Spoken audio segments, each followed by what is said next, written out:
Hi guys, இன்னைக்கு நம்ம shooting ஜேர்னியில் அரியலூர் மாவட்டம் உடையார்பாளையத்தில் இருக்கக்கூடிய பைரணிநாத சுவாமி திருக்கோவில் எடுத்த படங்களை பற்றி தாங்க பார்க்க போகிறோம்.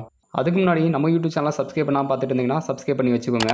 96 விஜய் சேதுபதி அவர்கள் நடித்த படமான ஒரு சாமியார் சாமி கும்பிடுவாருங்க. அதை விஜய் சேதுபதி அவர்கள் பார்த்துக்கிட்டு இருப்பாங்க. அந்த காட்சியிலுமே இந்த கோயிலை ரொம்ப நல்லாவே காமிச்சிருப்பாங்க.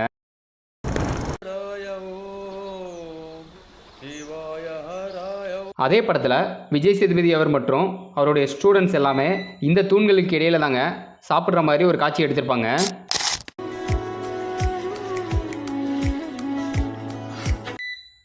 அதே படத்தில் இன்னொரு காட்சியில் இந்த தெப்பக்குளத்துக்கு அவுட் சைடில், அதாவது இந்த கோயிலுக்கு அவுட் சைடில் இந்த இடத்துல இருந்து விஜய் சேதுபதி அவர்கள் ஸ்டூடெண்ட்டோட பேசுகிற மாதிரி ஒரு காட்சிகள் எடுத்திருப்பாங்கங்க. இது மட்டும் இல்லைங்க, இன்னும் நிறைய படங்கள் இங்கே எடுத்திருக்கிறாங்க. ஃபுல் வீடியோ லிங்க்கு கீழே ப்ளே பட்டனில் இருக்குது, கிளிக் பண்ணி பாருங்கள்.